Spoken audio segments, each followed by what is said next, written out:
The Kepler Archaeological Consortium had seen plenty of dead civilizations in their time, but finding 4 to 7 of them all screaming about the same thing was new. Not screaming literally, of course. Most had been dust for longer than some stars had been burning, but screaming nonetheless in the particular way that ancient data fragments scream when they contain warnings written in 17 different scripts, carved into 43 types of storage media, and buried under enough cosmic debris to suggest their creators really wanted someone to find them.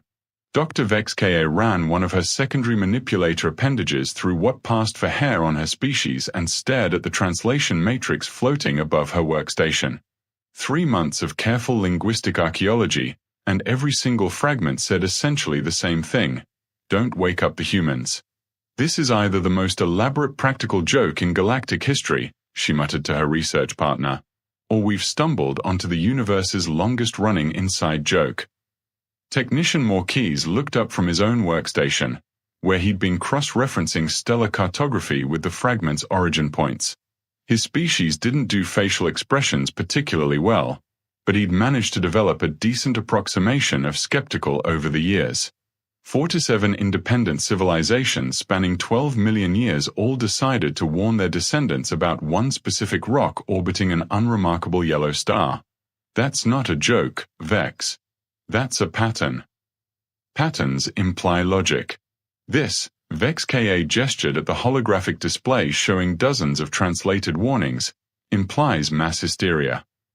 The oldest fragment came from the predecessor archive, a civilization so ancient that their name for themselves had been lost to entropy, leaving only the dismissive title younger species had given them. Even they, with their insufferable habit of cataloging everything in the universe down to the molecular level, had been uncharacteristically terse. Terra designation requires quarantine protocols. Inhabitants exhibit non-standard behavioral matrices. Recommend indefinite observation restriction. The newest fragment, barely 2 million years old, came from the Harmony Collective, a species known for their aggressively peaceful approach to galactic relations. Their warning was more direct: we tried to make contact with Earth designation 3. We succeeded.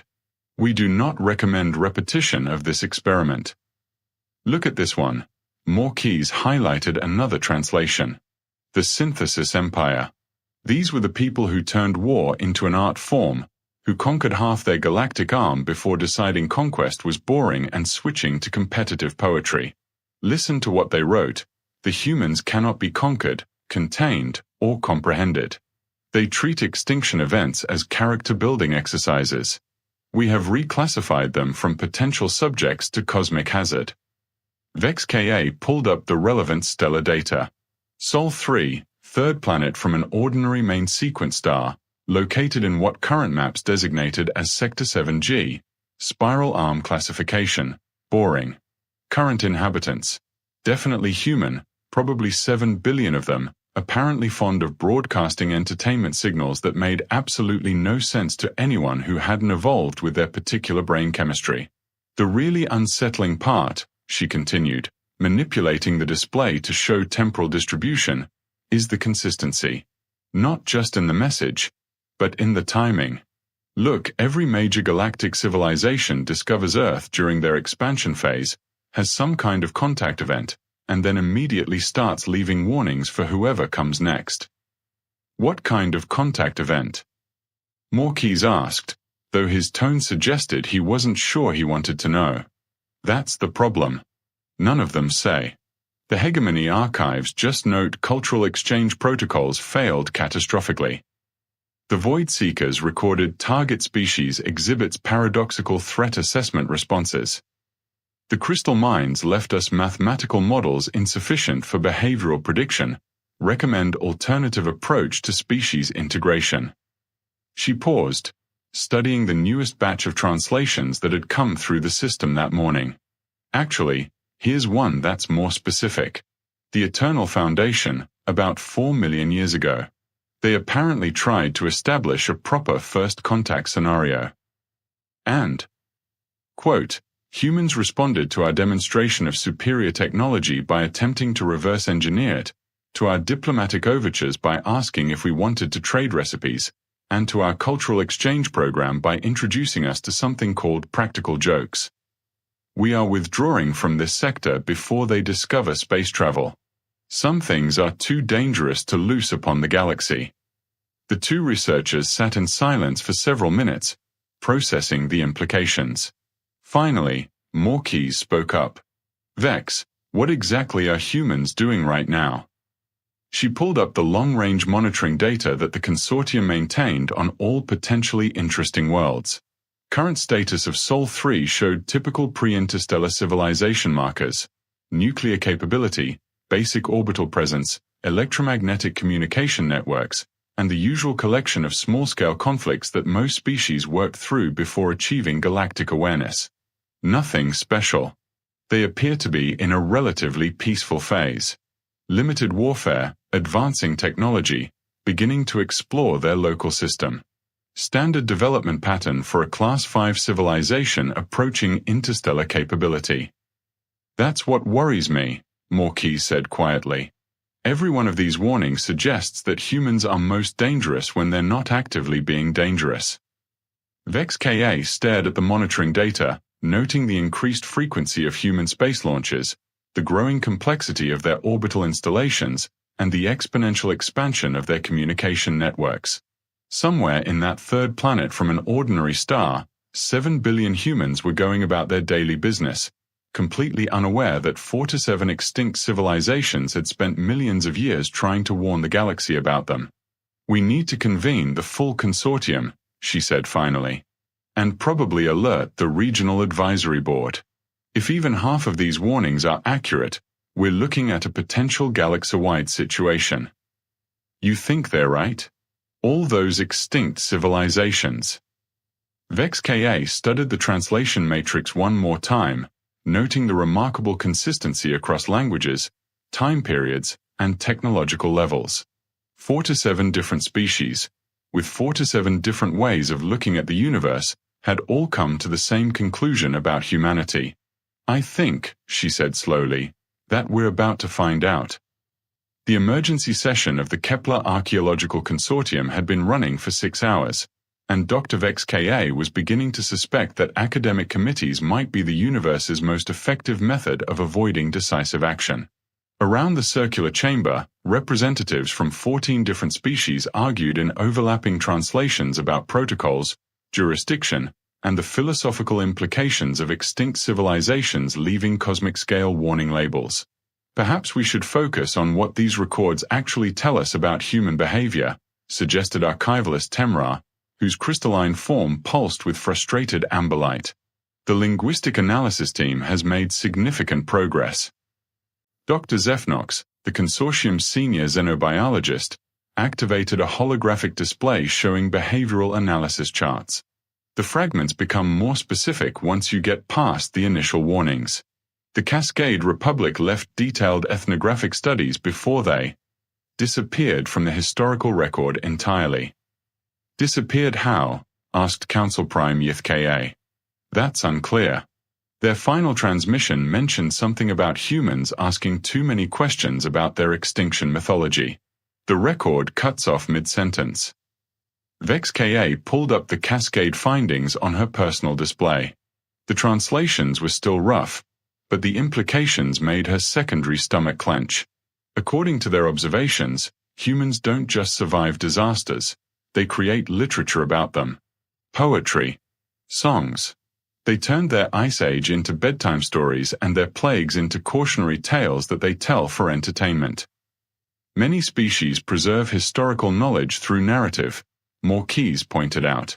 Not like this. She highlighted a particular passage.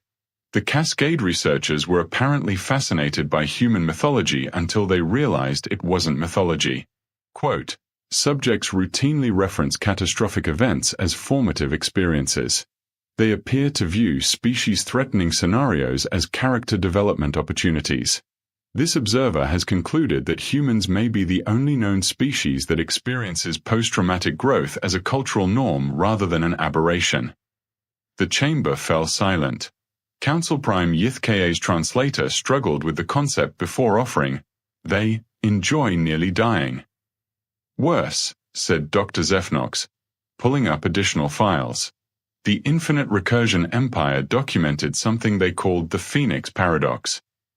Humans actively seek out extinction-level challenges and emerge from them fundamentally changed but somehow more resilient. The Empire's final entry notes, we presented them with a theoretical scenario involving planetary destruction. Instead of expressing appropriate fear, they began enthusiastically discussing contingency plans and backup civilizations. They have apparently already considered 17 different ways their world might end and have prepared accordingly. Archivalist Temaray's crystalline structure flickered through several colors indicating deep unease. The Void Seekers documented similar observations. Their contact team reported that humans responded to news of potentially hostile alien civilizations by asking for tactical specifications and wondering aloud if they could make friends anyway. That doesn't sound particularly threatening, ventured one of the newer council members. The Void Seekers, Temra continued, were a species that considered entropy itself a solvable engineering problem. Their contact report concluded, humans exhibit weaponized optimism. They treat impossible odds as motivation. We are withdrawing before they ask us to help them build something inadvisable. VexKA accessed another fragment from her personal research files. Here's something interesting from the Deep Archive. The Stellar Mechanics Union tried to establish a standard technological exchange program. Listen, subjects demonstrated concerning adaptability patterns. Introduced to faster-than-light theoretical physics on day 1. By day 7, they had proposed modifications to our drive systems. By day 23, they were asking why we hadn't considered using black hole ergospheres for energy extraction. We terminated the exchange when they began sketching designs for what they termed a stellar engine. A stellar what? Council Prime Yithka's tone suggested the translation might be malfunctioning. Engine. They wanted to turn stars into spacecraft propulsion systems. For fun, apparently. The room erupted in multilingual exclamations of disbelief. Dr. Zefnox waited for the noise to subside before adding, the concerning pattern isn't their technological curiosity, it's their response to being told something is impossible. Most species treat physical limitations as boundaries. Humans seem to treat them as suggestions. More keys highlighted another section from the archives. The Consciousness Collective left particularly detailed notes. They attempted to establish psychological contact, mind-to-mind communication. Quote, direct neural interface with human subjects proved inadvisable. Their mental architecture includes dedicated subsystems for processing impossible scenarios and deriving entertainment from existential dread. One subject's primary conscious activity involved imagining elaborate methods for surviving the heat death of the universe. Another was composing what they termed a joke about entropy. We severed the connection when they began asking if we had considered the comedic potential of cosmic background radiation. They weaponized humor. Archivalist Temaray's color patterns indicated confusion approaching system failure. Worse, VexKA said, pulling up the final translation from that particular archive. The collective's last entry reads, humans do not fear the dark. They make friends with it. They find it cozy. They have named their existential terrors and turned them into bedtime stories. This species has achieved psychological immunity to cosmic horror through the simple expedient of finding it amusing. We recommend immediate cessation of contact before they teach this ability to others. The chamber fell into an uncomfortable silence as the implications settled over the assembled researchers. Finally, Council Prime Yithka spoke. These warnings aren't about human aggression or technological capability. No, VexKA confirmed, studying the pattern of data fragments spread across her workstation. They're about something much worse.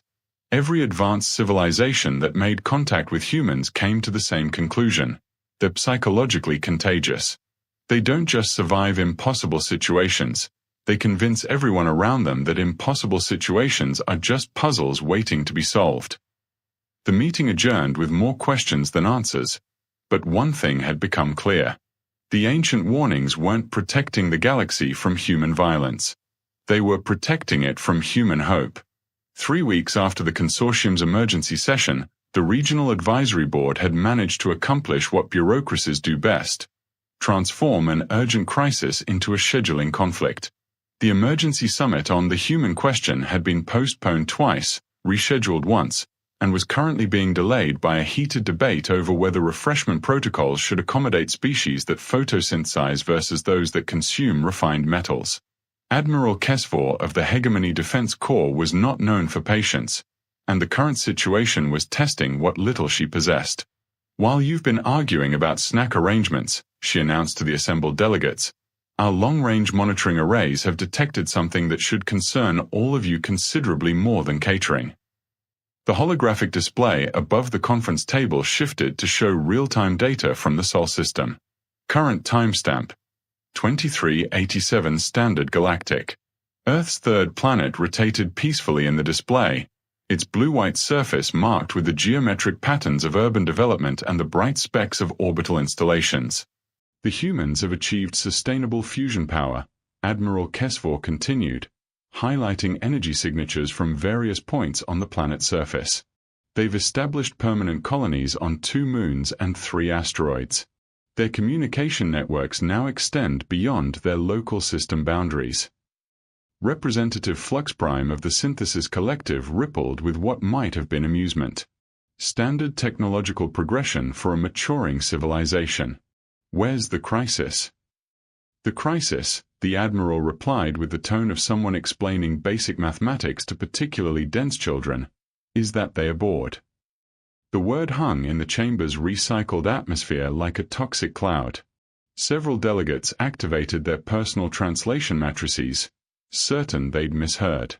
"Clarification requested," said Economic Advisor Nethkal, whose species communicated primarily through biochemical emissions that the chamber systems translated into appropriately dry bureaucratic language. "Define bored in this context." Admiral Kesvor pulled up a different data stream, this one showing human communication intercepts. "Our linguists have been monitoring their public information networks. Over the past 18 months, there's been a 73% increase in content related to what they term space exploration." But here's the interesting part: they're not discussing it as a necessity or a logical next step in their development. They're discussing it as entertainment. "Entertainment," repeated Representative Flux Prime slowly. "According to our analysis, humans are treating the prospect of interstellar travel with the same enthusiasm most species reserve for recreational activities. They've created fictional scenarios involving contact with alien civilizations, and the majority of these scenarios end with humans either befriending the aliens, outsmarting them, or, and I quote, showing them how to have fun." The chamber's environmental systems worked overtime to process the sudden surge of stress pheromones, electromagnetic fluctuations, and other species-specific indicators of mounting panic. Councillor Zareth of the Philosophical Union leaned forward, her biomechanical interface whirring softly. "Admiral, are you suggesting that humans view potential first contact as a form of recreation?" "I'm suggesting something worse. They view it as an opportunity." The Admiral manipulated the display to show communication frequency analysis. Their entertainment media contains detailed speculations about alien psychology, alien technology, alien culture. They've apparently spent considerable time imagining what other species might be like and how to establish positive relationships with them. "That sounds reasonable," ventured Economic Advisor Nethkal. "Does it? Because according to our data, their most popular fictional scenarios involve humans solving alien problems that the aliens themselves couldn't solve, usually through methods the aliens describe as either impossible or insane." Admiral Kesvor highlighted a particularly troubling data cluster. They've created elaborate fantasy scenarios where they teach advanced civilizations about concepts like hope, friendship, and thinking outside the box.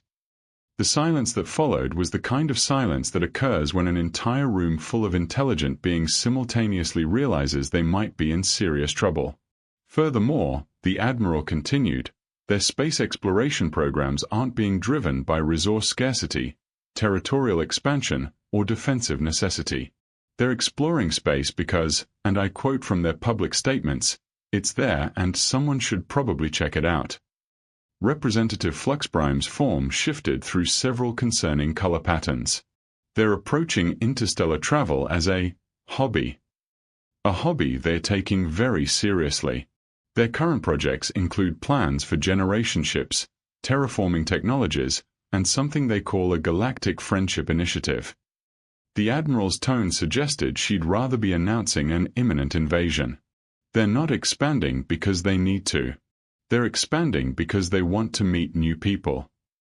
Counselor Zareth consulted her personal database, cross-referencing the current data with historical patterns. "Admiral, the ancient warnings consistently mention that humans are most dangerous during periods of peace and stability. Are you saying we're currently observing such a period?" "I'm saying we're observing the prelude to something unprecedented. Every species in galactic history has achieved interstellar capability out of necessity. Overpopulation, resource depletion, external threats. Humans appear to be achieving it out of curiosity and social enthusiasm." Economic advisor Nethkal's chemical emissions indicated profound unease. "What are the projections for human interstellar capability?" Admiral Kesvor manipulated the display to show technological progression models. Conservative estimates place their first interstellar probe launch within the next 50 standard years. Optimistic estimates suggest they could achieve it within 20. And they're approaching this milestone with what emotional state? The Admiral's expression, insofar as her species was capable of expressions, conveyed the particular type of exhaustion that comes from repeatedly explaining obvious disasters to people who refuse to see them coming. "Enthusiasm," she said simply. "Pure, uncomplicated, weaponized enthusiasm." The chamber erupted into overlapping translations of various species equivalents of profanity, prayers, and desperate policy proposals. Through the chaos, one voice managed to cut through the noise. "We need to make a decision," announced Council Supreme Vote Ka, whose authority was sufficient to command attention even in the middle of a multilingual panic attack. "Do we initiate first contact before they achieve interstellar capability, or do we implement a quarantine protocol and hope they don't notice us?" The question hung in the recycled air like a temporal paradox, urgent and impossible in equal measure. Because somewhere in the Sol system, 7 billion humans were going about their daily lives, completely unaware that their general satisfaction with existence had just triggered the galaxy's first preemptive diplomatic crisis. The debate had been raging for 6 months when the humans solved it for everyone. At precisely 1432 Standard Galactic Time, every monitoring station, early warning system, and automated defense grid within 3 spiral arms received the same signal. Not a transmission, exactly. More like a cosmic doorbell being rung by someone who'd never heard of the concept of knocking first. Captain Ravon of the Deep Space Monitoring Station Theta 7 was the first to decode the signal's contents, a distinction she would spend the rest of her career wishing belonged to someone else. "Sir," she announced to her commanding officer, her vocal chambers producing sounds that her translator struggled to render into standard. "You're going to want to see this." Commander Yaltrek moved to her station, noting the way every member of his mixed-species crew had suddenly found urgent tasks at the opposite end of the control room. "Status report, Captain. The humans just launched their first interstellar probe. It's heading this way. Define this way." Captain Ravon manipulated her display to show the probe's projected trajectory. Direct course for the Kepler Archaeological Consortium's primary research station. Estimated arrival time, 14 years, 6 months, 12 days. Commander Yaltrek studied the trajectory data, noting the probe's relatively modest propulsion signature and conventional design parameters. One probe. That's manageable. What's the concern? The probe is carrying a message. Naturally. What does it say? Captain Ravon activated the translation matrix, and the decoded human transmission filled the command center. The voice was clear, enthusiastic, and accompanied by what the computer identified as musical accompaniment of uncertain purpose.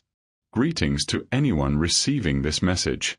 We're the humans from Earth, third planet from Sol. You probably haven't heard of us, and we're really excited to meet you. We know space is big and we might be the only intelligent life out here, but we figured we should introduce ourselves just in case. We've included some information about our planet, our culture, and our favorite foods. We'd love to hear from you if you're out there. Also, we've included complete instructions for making pizza, because we think you might enjoy it. Looking forward to making new friends. The people of Earth. The silence that followed was so profound that the station's environmental systems registered it as a potential atmospheric breach. They sent recipes. Commander Yaltrek's translator was working hard to process concepts that didn't translate well into any known linguistic framework. That's not the worst part. Captain Ravon highlighted additional data streams. The probe's memory banks contain what appears to be their entire cultural archive. Music, literature, historical records, mathematical theorems, engineering specifications, art, philosophy, and approximately 4 to 7 different methods for preparing something called coffee. They're sharing everything. Everything. Including their mistakes, their failures, their disasters, and their solutions to problems they claim seemed impossible at the time. Sir, they've included a detailed breakdown of how they survived 17 different extinction-level events, complete with what they describe as lessons learned and fun facts. Commander Yaltrek felt the particular species-specific sensation that indicated his career was about to take an unexpected turn toward the historically significant. Captain, send an immediate priority alert to Galactic Command. Classification: Cosmic Level Event in progress. Already done, sir. But there's more. More. Captain Ravon's display showed communication intercepts from across the galaxy. The probe triggered every automated warning system left by the ancient civilizations. All of them. Simultaneously. We're receiving ancient alert signals from dead systems we didn't even know existed. The humans activated failsafes that have been dormant for millions of years. Apparently, the ancients designed their warning systems to respond to any evidence of human interstellar activity. The probe's launch signature was enough to wake up technologies we thought were completely inert. As if summoned by their conversation, the emergency communication array came online with an urgent transmission from Galactic Command. The holographic projection of Supreme Chancellor Mokveh materialized above the command center, his species equivalent of panic evident in the rapid color fluctuations across his carapace. All stations are ordered to maintain current positions and avoid any direct response to the human probe, he announced without preamble. Under no circumstances are you to acknowledge receipt of their transmission or provide any indication of our presence in this sector. Chancellor, Commander Yaltrek ventured. What are your orders regarding the ancient warning systems that have just activated? We're hoping they'll shut themselves off once they realize we're not actually making contact. The engineering core is working on manual override protocols, but most of these systems are older than our written language. Captain Ravon studied her long-range sensor data. Sir, there's something else. The probe isn't alone. The command center's attention focused on her display, which showed additional signals from the Sol system. Not probes, these were different. Smaller, faster, and broadcasting on entirely different frequencies. What are they? Near as I can tell, sir, they're messages. Lots of them. The humans appear to have realized that launching one probe might not be sufficient to establish communication across interstellar distances, so they've launched approximately 200 follow-up signals using various transmission methods and frequencies. Supreme Chancellor Mokveh's color patterns shifted to configurations that Captain Ravon's database identified as indicating imminent system failure. What do the additional messages contain? Mostly variations on the original greeting, sir. But they've also included updates, corrections to the pizza recipe, additional cultural context, and what appears to be an apology for any inconvenience their first message might have caused. They're apologizing for making first contact. They're also asking if we need directions to Earth, in case we want to visit. The Supreme Chancellor's projection flickered as his biological system struggled to process the implications. Finally, he spoke. The ancient warnings were right, he said quietly. We should never have let them wake up. But not for the reasons we thought. Sir. They're not dangerous because they're aggressive or warlike or technologically superior. They're dangerous because they're... He paused, consulting his personal linguistic database for a concept that had no equivalent in most galactic languages. Nice. They're genuinely, enthusiastically, inexplicably nice. And they want to be friends with everyone. Commander Yaltrek studied the cascade of data flowing in from across the galaxy, ancient warning systems activating, emergency sessions convening, military fleets being mobilized to deal with a threat that wanted to share snack recipes. What's our official response, Chancellor? Supreme Chancellor Mokvei's projection began to fade as his transmission ended. We're going to do what every advanced civilization has done when faced with humans, he said. We're going to panic, overreact, and then probably end up helping them fix something we didn't know was broken. As the transmission ended, Captain Ravon looked at her instruments and noted that the human probe's estimated arrival time had just been updated. Apparently, they'd included improved engine designs in their cultural archive, and their probe was learning as it traveled. The galaxy's longest-running cosmic horror story was about to become its most awkward first contact scenario, and somewhere in the Sol system, 7 billion humans were probably already planning the welcome party.